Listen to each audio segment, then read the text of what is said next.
शुरू करते हैं। टॉपिक है अर्थव्यवस्था तथा उसकी केंद्रीय समस्या। यहाँ केंद्रीय समस्या का मतलब होता है मूल समस्या। केंद्रीय समस्या का मतलब क्या होता है? मूल समस्या। तो सबसे पहले हमें जानना है कि अर्थव्यवस्था क्या है। अर्थव्यवस्था कहते किसे हैं? अर्थव्यवस्था क्या है या अर्थव्यवस्था कहते किसे हैं?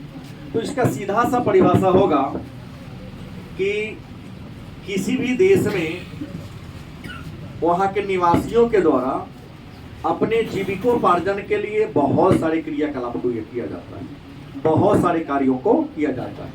तो किसी अर्थव्यवस्था में वहाँ के निवासियों के द्वारा, वहाँ के लोगों के द्वारा अपने जीविकोपार्जन के लिए, मतलब जीविका को प्रावर्जित करने के लिए जो काम किए जाते हैं, उसी कार्य को सम्मिलित रूप से हम अर्थव्यवस्था के नाम से जानते हैं। तो प्रश्न है कि अर्थव्यवस्था की केंद्रीय समस्या क्या है? केंद्रीय समस्या मतलब मूल समस्या। जैसे अगर आपसे पूछे इंसान की मूल समस्या क्या है, तो आपकी मूल समस्या है कि आपकी आवश्यकता ज्यादा है और आवश्यकता को पूरा करने के साधन क्या है? यही आपकी मूल समस्या है। अगर जरूरत जितना है, अगर उस जरूरत को पूरा करने के लिए पैसा आपके पास, रुपया आपके पास क्या होता, ज्यादा होता, तो उम्मीद है आपके लाइफ में किसी प्रकार की परेशानी या दिक्कत क्या होती? नहीं होती। तो सवाल है कि अर्थव्यवस्था की केंद्रीय समस्या क्या है। तो अर्थव्यवस्था की केंद्रीय समस्या को जानने से पहले हम ये जानेंगे कि अर्थव्यवस्था के रूप कितने हैं। अर्थव्यवस्था के रूप कितने हैं? तो संसार में जितने भी देश है ना, उन सारे देशों की अर्थव्यवस्था को विद्वानों ने दो आधार पर वर्गीकृत किया है। संसार में जितने भी देश हैं, उन देशों की अर्थव्यवस्था को विद्वानों ने कितने आधार पर वर्गीकृत किया है? तो विद्वानों ने दो आधार पर संपूर्ण विश्व की अर्थव्यवस्था को वर्गीकृत करने का काम किया है। एक है विकास स्तर के आधार पर और दूसरा आर्थिक प्रणाली के आधार पर। आर्थिक प्रणाली के आधार पर। तो संसार में जितने भी देश हैं, देश की अर्थव्यवस्थाओं को विद्वानों ने दो आधार पर वर्गीकृत करने का काम किया। आपकी किताब में केवल आर्थिक प्रणाली वाला दिया होगा, लेकिन जान के चलिए ये भी प्रकार है कि दो रूप में ही बांटा गया है। एक आर्थिक प्रणाली के आधार पर, दूसरा विकास स्तर के आधार पर।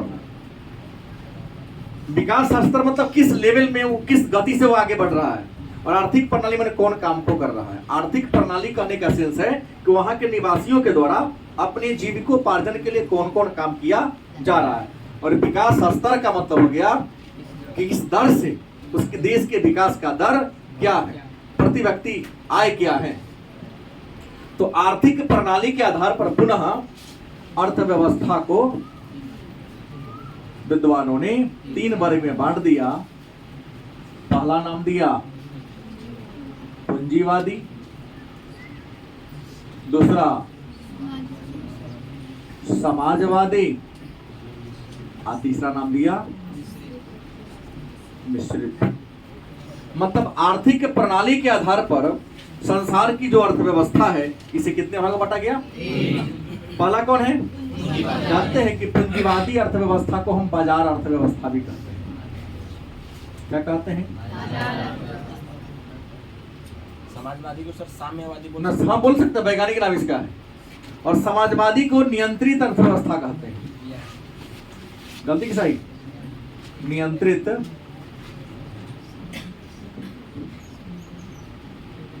मिश्रित का कोई नाम नहीं है, सेम उसका वही नाम है।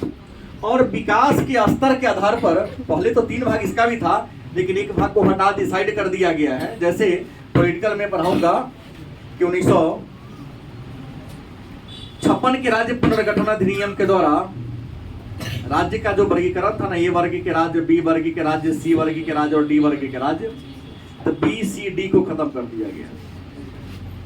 नहीं, इसे लगता था कि राज्यों के बीच भेदभाव थोड़ा सा हो रहा है। गलत की सही? तो विकास के स्तर के आधार पर अर्थव्यवस्था के हम दो ही बात पढ़ेंगे। एक है विकसित, गलत सही, और दूसरा कौन है? विकास। एक है विकसित और दूसरा कौन है? विकासशील। एक विकसित अर्थव्यवस्था, दूसरा विकासशील अर्थव्यवस्था। अब आइए सबके बारे में एक एक करके हम लोग क्या करते हैं, जानते हैं कि आर्थिक प्रणाली के आधार पर अर्थव्यवस्था के कितने प्रकार हैं? 3 प्रकार हैं। पहला कौन है? दूसरा कौन है? तीसरा कौन है? मिश्रित अर्थव्यवस्था। मन में होगा ये पूंजीवादी अर्थव्यवस्था क्या है, या पूंजीवादी अर्थव्यवस्था कहते किसे? पूंजीवादी अर्थव्यवस्था क्या है, या पूंजीवादी अर्थव्यवस्था कहते किसे हैं? तो पूंजीवादी अर्थव्यवस्था के बारे में मैं चर्चा करूं कि पूंजीवादी अर्थव्यवस्था जिसे हम बाजार अर्थव्यवस्था के नाम से भी, पूंजीवादी अर्थव्यवस्था जिसे हम बाजार अर्थव्यवस्था के नाम से भी जानते हैं, यह वह वैसी अर्थव्यवस्था है जिसमें उत्पादन के सभी साधनों पर पूंजीपतियों का वर्चस्व होता है, पूंजीपतियों का बोलबाला होता है। और पूंजीपति इसमें किसी वस्तु का उत्पादन, उसका वितरण और उसके कीमत का निर्धारण निजी लाभ की भावना से प्रेरित होकर करता है। गलत की सही? पूंजीवादी अर्थव्यवस्था वैसी अर्थव्यवस्था है, पूंजीवादी अर्थव्यवस्था वैसी अर्थव्यवस्था है जिसमें उत्पादन के सभी साधनों पर पूंजीपतियों का, अर्थात रुपए पैसे वालों का क्या होता है? वर्चस्व होता है, बोलबाला होता है। और इसमें पूंजीपति या उद्योगपति या उद्यमी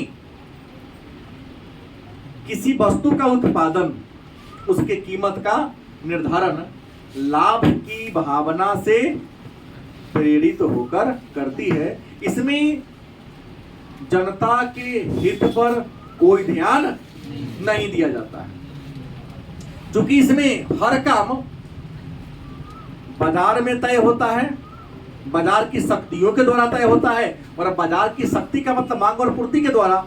इसलिए पूंजीवादी अर्थव्यवस्था को हम बाजार अर्थव्यवस्था के नाम से, और पूंजीवादी अर्थव्यवस्था का सबसे अच्छा उदाहरण संयुक्त राज्य अमेरिका, ब्रिटेन, जापान, फ्रांस, अब तो अनेक सारे देश, दक्षिणी कोरिया।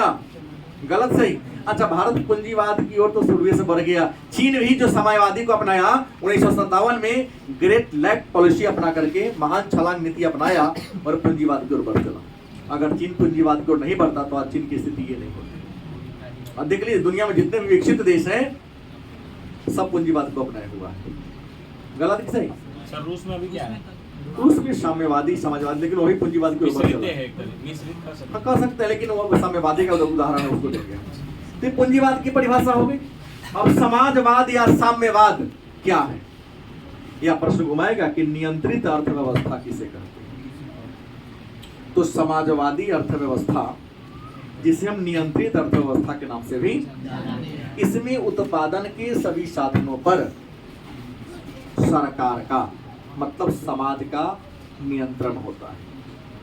इसमें किसी वस्तु का उत्पादन, उसके कीमत का निर्धारण किस आधार पर है?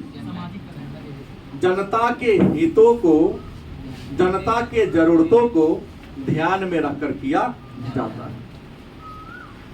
तो वैसी अर्थव्यवस्था जिसमें किसी वस्तु का उत्पादन, किसी वस्तु के कीमत का निर्धारण और यहां तक कि उत्पादन के सभी साधनों पर सरकार का स्वामित्व होता है। इस अर्थव्यवस्था में व्यक्ति का स्थान क्या होता है? गौण होता है।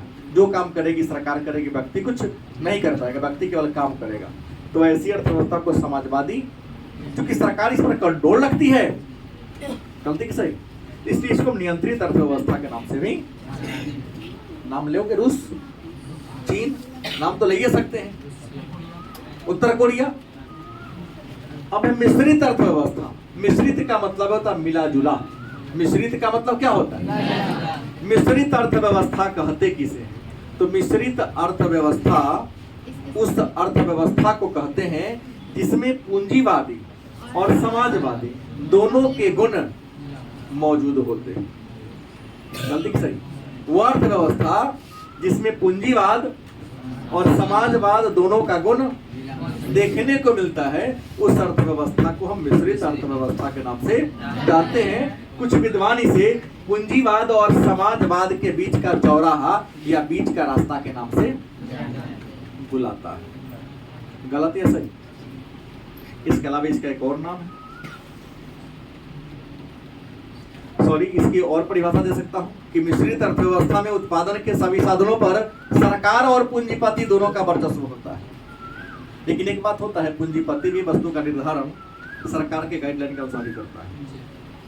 मिश्रित अर्थव्यवस्था में हर कुछ सरकारी और हर कुछ प्राइवेट होता है। जैसे भारत मिश्रित अर्थव्यवस्था का सबसे अच्छा उदाहरण है। और आप ले लीजिए, हमारे भारत में सरकारी बसें भी चलती हैं, प्राइवेट बसें भी हैं, सरकारी दुकान भी है सब गाँव। दवा की क्यों करे भाई?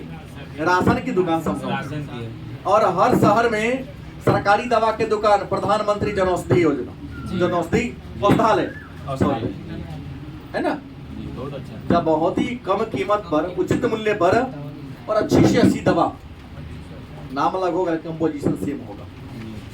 फल तो यूज करते हैं भाई, भले आप लोग नहीं करते हो कि नहीं कहीं खराब होगा तो नहीं, बढ़िया है।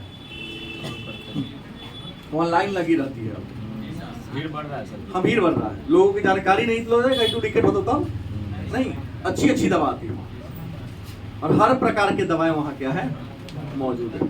सीतामढ़ी में आपके ये भगत सिंह की प्रतिमा है गुदरी चौक, वहाँ पर है गली में नीरज जी का ये लिए है। सीतामढ़ी का सबसे पहला साइबर कैफे वही खोले थे, उसी छतवा के ऊपर। जी हाँ, तो नया नया एक्सपेरिमेंट में रहते हैं, वही भी है। तो मेरा ये कहना है कि मिश्रित का मतलब हो गया जहां समाजवाद और पूंजीवाद दोनों का लक्षण क्या हो मौजूद हो, दोनों ही रूप देखने को जहां क्या हो मिलता हो। अब आया विकास के स्तर के आधार पर, तो विकास स्तर के आधार पर अर्थव्यवस्था के कितने प्रकार हैं? दो। एक कौन है? विकसित अर्थव्यवस्था, और दूसरा कौन है? Developed and developing. एक था अनडेवलप्ड, उसको हटा दिया गया, शब्द को ही हटा दिया गया डिक्शनरी से, क्योंकि शब्द उचित मन में होगा। ये विकसित अर्थव्यवस्था है क्या, या विकसित अर्थव्यवस्था कहते? तो विकसित अर्थव्यवस्था उस अर्थव्यवस्था को कहते हैं जहां उत्पादन के सभी साधन होते हैं। विकसित अर्थव्यवस्था उस अर्थव्यवस्था को कहते हैं जहां उत्पादन के सभी साधनों पर, सॉरी उल्टा हो रहा है, विकसित अर्थव्यवस्था उस अर्थव्यवस्था को कहते हैं जहां प्रति व्यक्ति आय बहुत ज्यादा होता है, राष्ट्रीय आय बहुत ज्यादा होता है, और यह देश अपने सभी जरूरतों को स्वयं के साधनों से पूरा कर लेता है। किसी जरूरत के लिए किसी अन्य देश पर उसकी निर्भरता नहीं। तो वैसी अर्थव्यवस्था को हम विकसित देश कहते हैं। और विकसित देश के समूह का नाम है G7। पहले नाम था G8, रूस को हटा दिया गया 2013 या 17 में यूक्रेन संकट के कारण। G फॉर ग्रुप, 7 मतलब 7, मतलब संसार में डेवलप्ड कंट्री कै गो है? तो G7 क्या है? 2 अंक का प्रश्न है। तो संसार के विकसित देशों के समूह को G7 कहते हैं। सबका नाम दे दो, अमेरिका, कनाडा, जर्मनी, जापान, सबका नाम दे दो। विकासशील क्या है? पॉलिटिकल में पढ़ना इस टॉपिक को। विकासशील क्या है? तो वैसी अर्थव्यवस्था जो विकास के पथ पर बड़ी तीव्र गति से आगे बढ़ रही है। अलग बात है कि विकसित देशों से इसका राष्ट्रीय आय और प्रति व्यक्ति आय क्या है? कम है, लेकिन विकास का गति या विकास का दर तो विकसित देशों की तुलना में भी इसका क्या है? ज्यादा है। तो वह अर्थव्यवस्था जो विकास के पथ पर बड़ी तीव्र गति से आगे की ओर बढ़ रही है, उस अर्थव्यवस्था को हम विकासशील अर्थव्यवस्था के नाम से जानते हैं। और विकासशील अर्थव्यवस्था की नाम है जी, पहले 15 नाम था, अब इसमें 5 गो और बढ़ गया, G20 हो गया। G20 क्या है? तो संसार के विकासशील देशों के समूह को हम G20 के नाम से, इसमें सदस्य देशों की संख्या कितनी है? 20 है। कोई दिक्कत? अब ये सारी बात जान गए तो कुछ और बात पर आगे हम लोग चर्चा करें। सर अर्ध विकसित भी ना हाँ, तो मैंने कहा उसको हटा, अनडेवलपमेंट मैंने बोला, अविकसित कह सकते हैं। अर्ध विकसित के लिए यहाँ एक और आता है, मैंने पहले हटा दिया। अर्ध विकसित या अविकसित, अर्ध विकसित या अविकसित। तो प्रश्न होगा कि अविकसित अर्थव्यवस्था किसे कहते हैं या अर्ध विकसित अर्थव्यवस्था किसे कहते हैं?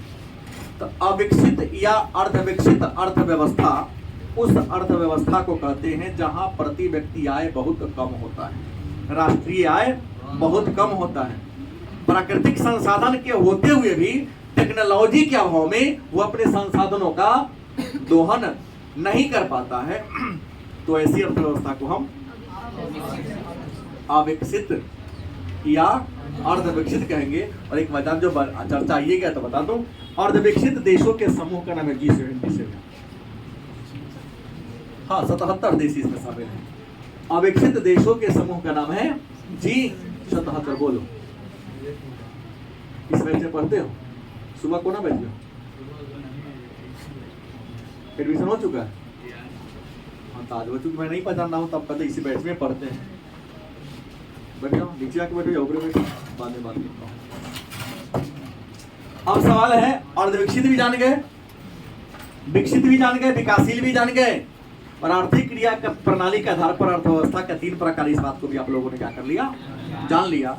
तो अगला प्रश्न हमारे सामने आता है कि हमने पूंजीवादी अर्थव्यवस्था को पढ़ाया और हमने क्या डेफिनेशन दिया कि पूंजीवादी अर्थव्यवस्था उस अर्थव्यवस्था को कहते हैं जिसमें उत्पादन के सभी साधनों पर पूंजीपतियों का दबदबा होता है, पूंजीपतियों का बोलबाला होता है, पूंजीपतियों का वर्चस्व होता है। मन में होगा तो उदाहरण अमेरिका, एक लाइन में। तो मन में होगा कि भाई पूंजीवादी अर्थव्यवस्था की विशेषता क्या है? कुछ ना कुछ इसकी फीचर होंगे ना। विशेषता क्या है पूंजीवादी अर्थव्यवस्था की? विशेषता क्या है?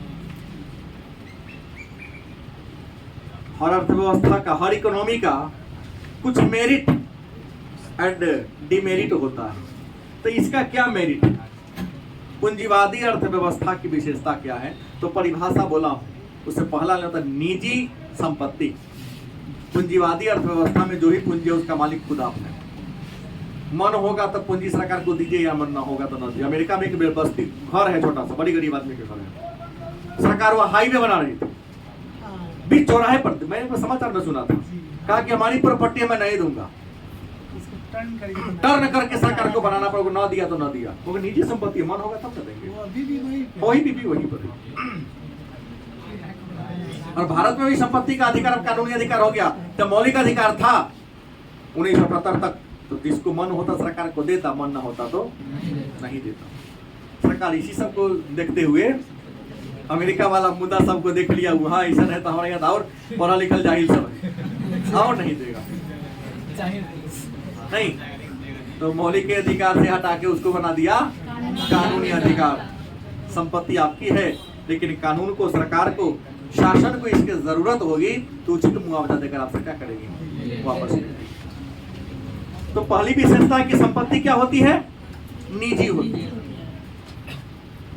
दूसरी विशेषता है मिश्रित पूंजीवादी अर्थव्यवस्था का, इसमें आर्थिक स्वतंत्रता होती है।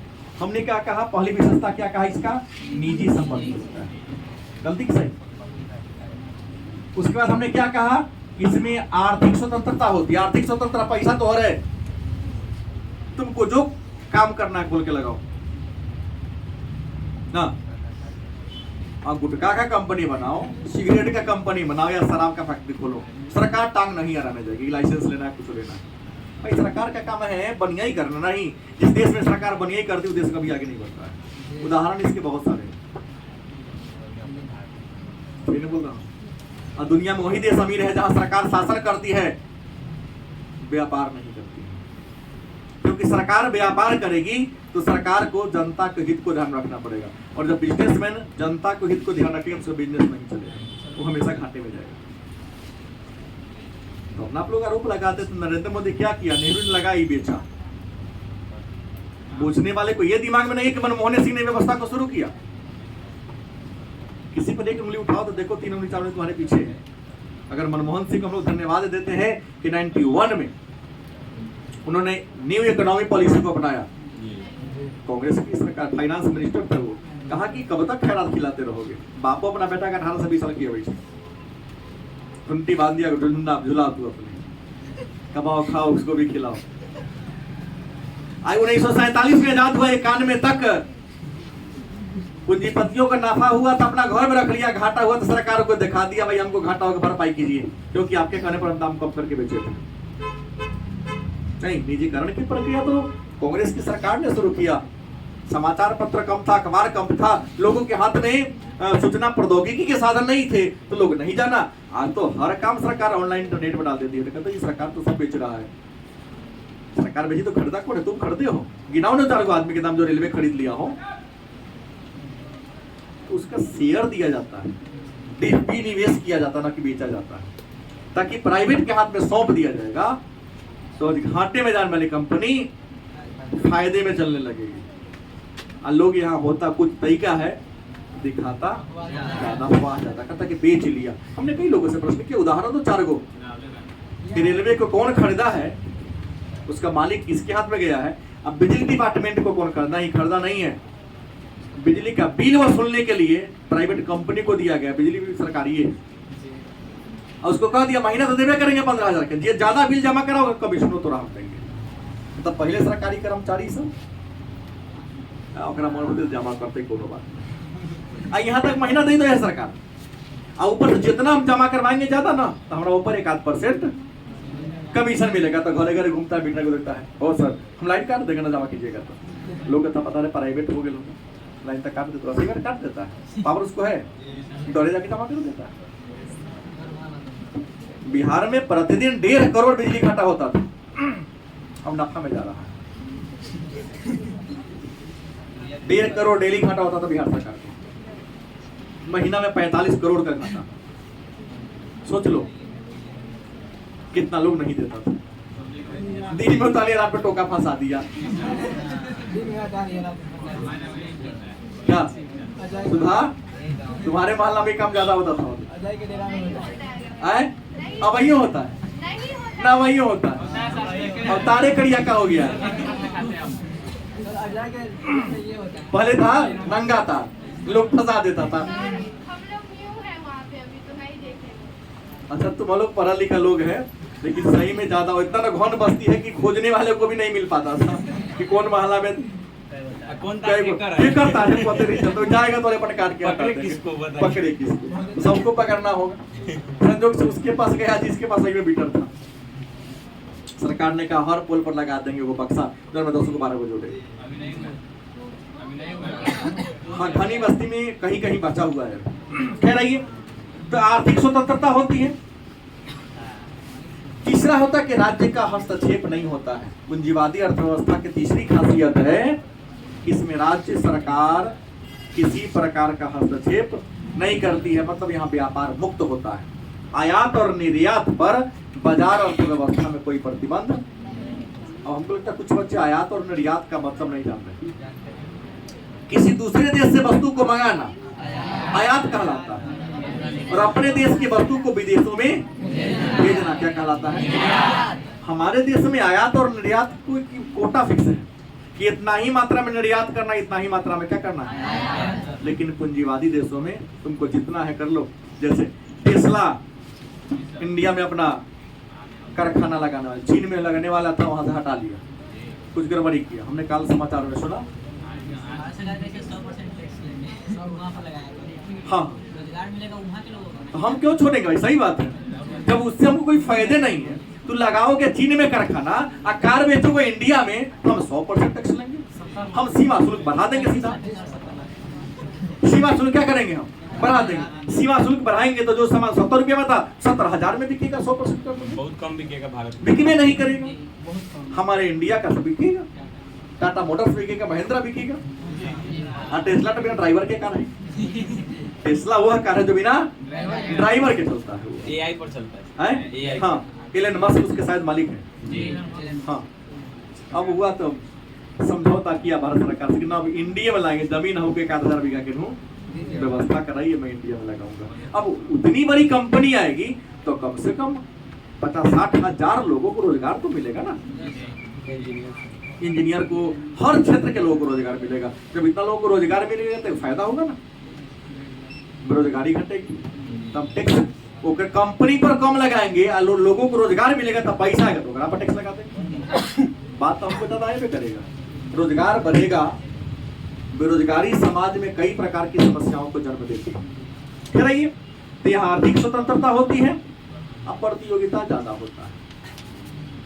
पूंजीवादी में प्रतियोगिता क्या होता है? ज्यादा होता है। सीतामढ़ी में छोटे छोटे 4 गो मॉल है, ये वो कहता है 3000 पर 1000 का कूपन, जो कहता ना 2500 पर 1000 के कूपन। सही ना बोल रहा हूँ? क्या बोले हो? हाँ, कोई कहा कि बाई 1 गेट 1 तो बाई 1 गेट 2 फ्री। अब कंज्यूमर परेशान है बेचारा, कहाँ जाए? तो बिक्री बढ़ाना है। और इकोनॉमिक्स का टर्म है, इकोनॉमिक्स का रूल है कि मुनाफा कम रखो, बिक्री ज्यादा होगी, बिक्री ज्यादा होगी तो लाभ क्या होगा? ज्यादा होगा। नहीं, अब बड़े बड़े बिग बाजार ये सब खुल रहा है, एक ही भवन के नीचे सभी प्रकार की जरूरत के सामान क्या हो रही है आपको मिल रही है। तो ये इसकी विधि। इसके बाद कीमत संयंत्र, कीमत तय होता है बाजार में। पूंजीवादी में कीमत कहाँ तय होता है? दूसरी है तो समाजवादी अर्थव्यवस्था, जिसे नियंत्रित अर्थव्यवस्था कहते हैं, इसकी क्या विशेषता है? तो समाजवादी या नियंत्रित अर्थव्यवस्था की भी विशेषता है। पहली विशेषता है कि सामाजिक स्वामित्व होता है। इसे क्या होता है? मतलब समाज का दबदबा, समाज का बोलबाला होता है। वही होगा यहाँ पर जो सरकार चाहेगी। सरकार जो बात नहीं चाहेगी यहाँ पर क्या होगा? नहीं होगा। तो सामाजिक स्वामित्व होता है। दूसरी विशेषता है आर्थिक स्वतंत्रता की अनुपस्थिति। यहाँ निजी व्यक्ति को कोई स्वतंत्रता नहीं। छोटी दुकान तो नहीं है, हर प्रकार के दुकान को खोलने के लिए सरकार से अनुमति लेना पड़ता है। बिना अनुमति का कोई काम करोगे तो सरकार आपको चाह ले तो परेशान, हालांकि मैक्सिमम तो बिना अनुमति वाला है, लेकिन चाह ले तो परेशान कर सकती है। प्रतियोगिता की अनुपस्थिति, यहाँ कोई ज्यादा प्रतियोगिता नहीं होता है। प्रतियोगिता क्यों नहीं ज्यादा होता है? क्योंकि सब कुछ तो सरकार के हाथ में, तो प्रतियोगिता क्या होगा भाई? तुम यहाँ के प्रधानमंत्री जन औषधालय से खरीदो तब, या कहीं अन्य जगह से खरीदो तब, दोनों का कीमत तो बराबर होगा ना। गलत किसे? और प्रतियोगिता की क्या होती है? अनुपस्थिति। मिश्रित की बात करें तो मिश्रित अर्थव्यवस्था की भी कुछ न कुछ विशेषता है। मन में होगा तो मिश्रित अर्थव्यवस्था की विशेषता क्या है? तो मिश्रित अर्थव्यवस्था का हमने डिफिनेशन दिया है आपको कि मिश्रित अर्थव्यवस्था उस अर्थव्यवस्था को कहते हैं जहां उत्पादन के सभी साधनों पर निजी व्यक्ति और पूंजीपति दोनों का, निजी व्यक्ति और सरकार दोनों का समान अधिकार होता है। इसे समाजवाद और पूंजीवाद के बीच का रास्ता या बीच का चौराहा के नाम से जानते हैं। तो विशेषता में तो पहला ये लिखोगे कि यह समाजवाद और पूंजीवाद के बीच का रास्ता है।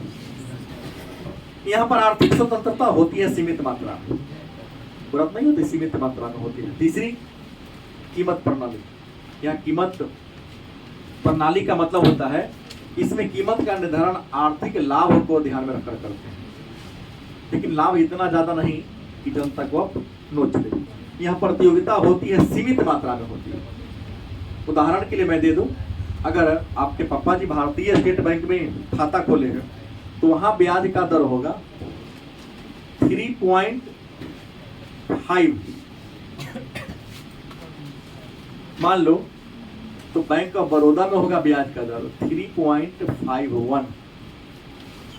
इनक 1 रुपया का डिफरेंस है, 25 पैसा का डिफरेंस देखिएगा मिला के। हर बैंक के ब्याज के दर में 1-आध पैसा का डिफरेंस होता है, थोड़ा सा का।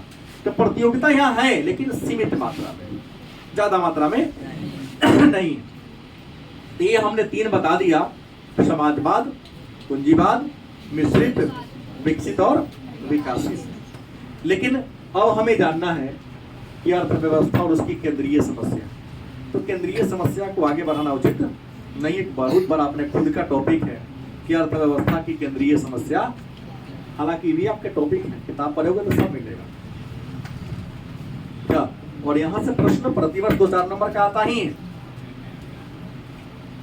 तो अर्थव्यवस्था की जो केंद्रीय समस्या है, अर्थव्यवस्था तो जान गए, अर्थव्यवस्था के स्वरूप और प्रकार को जान गए, उसकी विशेषता को क्या हो गए जान गए। तो अर्थव्यवस्था की जो समस्या होगी, समस्या तो 3 को है, ये है क्या, जो उत्पादन क्या हो, कितनी मात्रा में हो और कैसे हो। इसके बीच में कई पॉइंट मैं बताऊंगा। तो अर्थव्यवस्था की केंद्रीय समस्या टॉपिक की चर्चा 5 वही होगा, लेकिन करेंगे कल की क्लास में।